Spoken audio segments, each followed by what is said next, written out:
সূরায় আল্লাহ তাআলা এক যুবকের আলোচনা করছেন।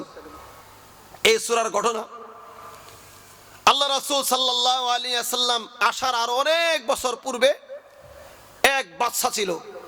আশা করি কথাটা খুব মনোযোগের সাথে সকলেই শুনবো, তাহলে এই সূরার বিষয়বস্তু এবং বিস্তারিত আলোচনা বুঝতে পারবো এই ঘটনার মাধ্যমে। রাসূলুল্লাহ সাল্লাল্লাহু আলাইহি ওয়াসাল্লাম আসার আর অনেক বছর পূর্বে এক বাদশা ছিল। তখনকার সময়ে তো মানুষ মুসলমান ছিল না, বেশিরভাগই খ্রিস্ট ধর্ম ছিল। এরপরে এই বাদশা ছিল জালেম বাদশা, মানুষের উপর জুলুম করত, যা মনে চাই তাই করত। কিন্তু বাদশার একটা অভ্যাস ছিল, বাদশার রাজপ্রাসাদে একজন জ্যোতিষী থাকতো, যে অনেক আইডিয়া করে অনেকটাই অগ্রিম কথা বলে দিত, অনেকটাই মিথ্যা হইতো, কিছু কিছু আবার সত্য হয়ে যাইত। এই জন্য বাদশা এই জ্যোতিষীকে দিয়া গবেষণা করে। জ্যোতিষীরও অভ্যাস ছিল তারকা গনে গনে সে পূর্বের কিছু লক্ষণ বলতো। দেখা গেছে বেশিরভাগ সময় মিথ্যা হইতো, কিছু কিছু সময় ফলতো।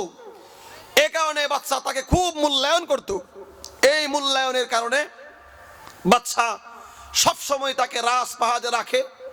রাজপ্রাসাদে রেখে রেখে বাদশার হালত হয়েছে এটা, রাজপ্রাসাদে রাখে আর এই জ্যোতিষীকে নিয়ে পরামর্শ করে রাষ্ট্র কিভাবে চালানো যায়, কিভাবে রাষ্ট্রের যাবতীয় কার্যক্রম পর্যালোচনা করা যায়, এই পরামর্শ বাদশা জ্যোতিষীর সাথে করে।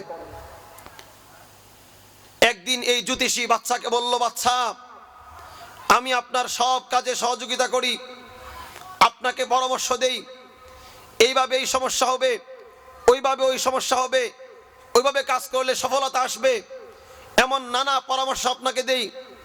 কিন্তু আমার অনেক বয়স হয়ে গেছে, আমি যেই জাদুবিদ্যা জানি, এই জাদুবিদ্যা আমি মারা গেলে আমার সাথে সাথে জাদুবিদ্যাটাও মরে যাবে।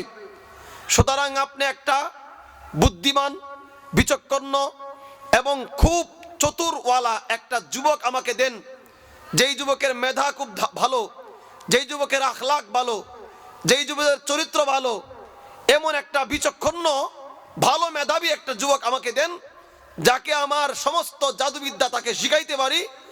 আমি মৃত্যুর পরে আপনি এই যুবককে নিয়ে আপনার রাষ্ট্র পরিচালনা করতে পারেন। তাহলে এই জ্যোতিষীর পরামর্শটা বাদশার জন্য সুন্দর। বাদশাহ বলল, আচ্ছা ঠিক আছে। বাদশা সারা দেশে খোঁজ লাগাইলো, কোথায় কোন জায়গায় মেধাবী একটা ছেলে পাওয়া যায়, ভালো যোগ্য চতুর্মুখী যোগ্যতা সম্পন্ন মেধাবী একটা ছেলে কোথায় পাওয়া যায়। হঠাৎ করে একটা ছেলে পাইলো, ছেলেটার নাম হচ্ছে আব্দুল্লাহ তামির। নামটা কি? আব্দুল্লাহ তামির। মনে রাখবো, তাহলে ঘটনার বাকি অংশ বুঝতে সহজ হবে। ছেলেটার নাম হচ্ছে আব্দুল্লাহ তামির। এখন যদি আমি ওই ছেলে সম্বোধন করে আব্দুল্লাহ তামির সম্বোধন করি বারবার, আপনারা বুঝবেন তো? এই মেধাবী ছেলেটার নাম কি? আব্দুল্লাহ তামির। আব্দুল্লাহ তামিরকে নির্বাচন করে বাদশা ওই জ্যোতিষীর কাছে পাঠাইলো। প্রতিদিন আব্দুল্লাহ তামির জ্যোতিষীর কাছে জাদুবিদ্যা শিখতে যায়, তার সেই গণনা জাদুবিদ্যা এই ছেলেটাকে শিখায়। প্রতিদিন যায়, আসে আর শিখে। এইভাবে আস্তে আস্তে যাইতে যাইতে ওই যুবকের আব্দুল্লাহ তামিরের বাড়ি থেকে জ্যোতিষীর কাছে যাওয়ার আগ পর্যন্ত রাস্তার মধ্যে একটা খ্রিস্টান গির্জা আছে। এই গির্জায় এক বৃদ্ধ লোক বসবাস করে, আবেদ মানুষ। তার কাছে এই যুবক আব্দুল্লাহ তামির একদিন চিন্তা করলো, আচ্ছা প্রতিদিন তো আমি এই দিক দিয়া যাই, এই গির্জার মধ্যে এই গির্জার মধ্যে কে বসবাস করে, কি করে জানি না, আজকে একটু ভিতরে ঢুইকা দেখি। যুবক আব্দুল্লাহ তামির ভিতরে ঢুকলো। ঢুইকা গিয়ে দেখে এক আবেদ বুজুর্গ মানুষ, সে এক আল্লাহর ইবাদত করে। সে খ্রিস্ট ধর্মের অনুসারী ছিল, ঈসা আলাইহিস সালামের ধর্মের অনুসারী ছিল। তখনকার সময়ে তো আল্লাহ রাসূল আসে নাই, কোরআনও আসে নাই, ইসলাম ধর্মের আবির্ভাব হয় নাই। এই জন্য এই লোক খ্রিস্ট ধর্ম, হযরত ঈসা আলাইহিস সালামের অনুসারী। সে যুবক আব্দুল্লাহ তামির গিয়া জিজ্ঞাসা করলো, মুরব্বী আপনি কে? উনি বলল, আমার নাম অমুক, আমি খ্রিস্ট ধর্মের অনুসারী, আমি এক আল্লাহ বিশ্বাসী, আল্লাহকে আমি রব মানি, আল্লাহ ছাড়া কোনো রব নাই, আল্লাহই সবকিছুর মালিক। এভাবে এক সত্য ধর্ম, এক আল্লাহর তাওহীদের পরিচয়ের কথা এই যুবক যুবককে এই মুরব্বী বুঝাইলেন। আসলে আল্লাহ তাআলা কারোর জন্য যদি হেদায়েত রেখে থাকে, কিভাবে যে হেদায়েত আসে কেউ কল্পনা করতে পারে না। এই মেধাবী যুবক আব্দুল্লাহ তামির চিন্তা করলো, তাওহীদের দাওয়াতের কথা শুই না, এক আল্লাহর দাওয়াতের কথা শুই না, ঈমানের কথা শুই না।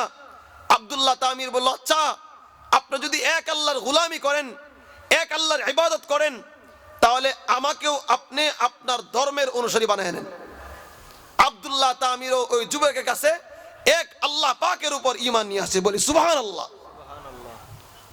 আব্দুল্লাহ তামির যখন ঈমান নিয়ে আসছে, ওই মুরব্বী আবার বলে দিছে, সাবধান, তুমি কারো কাছে বলবে না, বললে তোমারও ক্ষতি হবে, আমারও ক্ষতি হবে।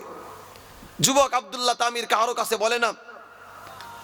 চুপি চুপি প্রতিদিন যখন ওই জ্যোতিষীর কাছে জাদুবিদ্যা শিখতে যায়, আসার সময় রাস্তায় ওই খ্রিস্টান পাদ্রী ওই মুরব্বীর কাছে ধর্ম শিখার জন্য একটা সময় দেয়। যাওয়া আসার একটা ফাঁকে তার কাছে ধর্ম শিখতে থাকে। এই আসা যাওয়া করতে করতে করতে করতে রাস্তায় একদিন হঠাৎ করে এক ভয়ঙ্কর জন্তু রাস্তার মধ্যে মানুষের চলাচলের পথে রাস্তা আটকে দাঁড়িয়ে আছে।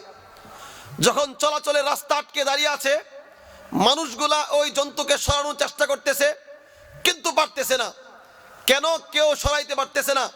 সবাই ভয় পাইতেছে, যদি ওই জন্তুটাকে, ভয়ঙ্কর হিংস্র জন্তুকে সরাইতে গিয়া কেউ কারো জীবন যায় তাহলে তো কঠিন, এজন্য কেউ সামনে যায় না।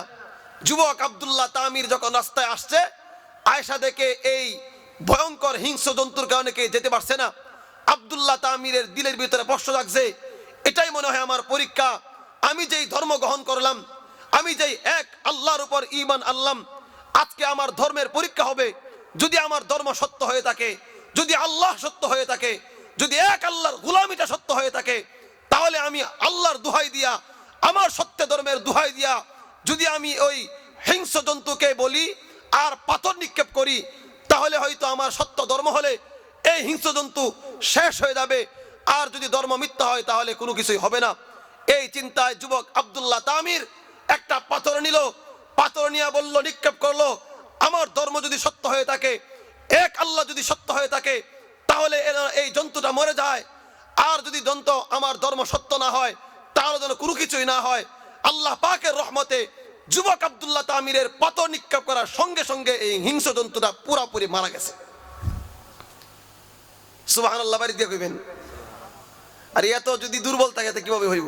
একটা নওজোয়ান যুবক রাস্তায় হিংস্র প্রাণীকে পাথর নিক্ষেপ করার সঙ্গে সঙ্গে মারা গেছে, এটা শুনে যদি আপনার ভিতর থেকে সুবহানাল্লাহ না আসে, তাহলে আর কোন দিন আসবে? তো যে কথা বলতেছিলাম, যুবক আব্দুল্লাহ তামির কোনো অবস্থাতেই এই হালত যখন দেখলো, মানুষের চতুর্দিকে সমাজে একেবারে ছড়ায় গেল এই যুবকের এই অলৌকিক এই একটা আকস্মিক ঘটনা দেখা। মুরব্বীর সাথে পরামর্শ করলো। ওই খ্রিস্টান যেই মুরব্বী তাকে এক আল্লাহর তাওহীদের দাওয়াত দিয়া মুসলমান বানাইছিলেন, তার সাথে পরামর্শ করলো কি করা যায়। মুরব্বী বলল, তোমার কেরামতি প্রকাশ হয়ে গেছে, এখন তোমার উপর নানা পরীক্ষা আসবে, নানা জুলুম আসবে। কোন জুলুমে তোমার ঈমান নষ্ট করো না, কোন জুলুমে তোমার ঈমানকে নষ্ট করো না। এই হালতে যুবক আব্দুল্লাহ তামির কোনো দিক না পাইয়া, কোনো অবস্থা না পাইয়া, সে আবার কারোর কাছে যেন না বলে, মুরব্বী বলেও দিছে আর কারোর কাছে বলবে না, সে এই কথাটা গোপন রাখতে পারে নাই। পরবর্তী দেখা গেছে বাচ্চাটাকে ডাকলো, তুমি কি এর মাধ্যমে করলা? সে বলল আল্লাহ পাকের কথা, ঈমানের কথা বলতেই এরপরেই এই যুবকের উপর জুলুম শুরু হয়ে গেছে। যুবকের উপর শুরু হয়ে গেছে জুলুম। এরপরে আরো অনেক অলৌকিক ঘটনা ঘটছে। এক অন্ধ ব্যক্তি এই সংবাদ শুনে আসছে।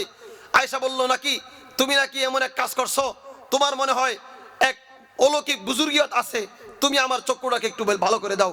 যুবক আব্দুল্লাহ তামির ওই মুরব্বী অন্ধ ব্যক্তির চোখ বুলাইয়া দিলেন, সাথে সাথে ওই মুরব্বীর চোখ ভালো হয়ে গেছে। এ কথাই তো আরো সমাজে ব্যাপক পরিমাণে বিস্তৃত হয়ে গেছে। বাচ্চা তখন ওই অন্ধ হওয়া ব্যক্তিকে ডাকলো এবং জিজ্ঞাসা করলো, কাহিনী কি? ওই অন্ধ ব্যক্তি বলল, যুবক আব্দুল্লাহ তামিরের কথায় আমার চোখের ভিতরে তার বরকতে, তার দুয়ার বদৌলতে। এর লম্বা ঘটনা। এই অন্ধ ব্যক্তিরা পরবর্তী পরবর্তী মুসলমান হয়েছিল, ঈমান আনছিল, এক আল্লাহর ধর্মে বিশ্বাসী ছিল। এরপরে এই অন্ধ ব্যক্তি যে পরবর্তীতে ভালো হয়েছে, তাকেও যুবক ওই বাচ্চা ডাকলো, যুবককেও ডাকলো, এবং ওই যুবকের যে বুজুর্গ মুরব্বী, এই মুরব্বীকেও ডাকা হইলো। ডাইকা বাচ্চা কোনো দিক না পাইয়া সর্বশেষ বাচ্চা ওই যুবক আব্দুল্লাহ তামিরের যেই মুরব্বী ছিলেন, শিষ্য ছিলেন, তাকে হত্যা করে ফেলছে, শহীদ করে ফেলছে।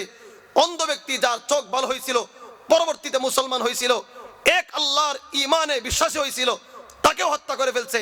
কিন্তু বাচ্চা যুবক আব্দুল্লাহ তামিরকে হত্যা করতে পারতেছে না। যে কোনো পদ্ধতি অবলম্বন করে সে হত্যা হয় না, সে নিহত হয় না, সে মারা যায় না। তখন বাচ্চা তার সৈন্যবাহিনীকে বলল, আচ্ছা যুবক আব্দুল্লাহ তামিরকে পাহাড়ের উপরে নিয়ে যাও, পাহাড়ের উপরে গিয়া তোমরা তাকে পাহাড়ের উপর তুইলা পাহাড় থেকে জুড়ে ধাক্কা দিয়ে নিচে ফেলে দিবে, সে পড়তে পড়তে নিচে মারা যাবে। একেবারে স্পেশাল ফোর্স দিয়া বাচ্চা পাঠাইলো। এই যুবককে যখন সবাই পাহাড়ে নিয়ে গেল, নিয়ে যাওয়ার পরে দেখা গেছে সব সৈন্যরাই মারা গেছে, আব্দুল্লাহ তামির জীবিত ফিরে আসছেন। বাচ্চা তো মাথা নষ্ট, কি করবে।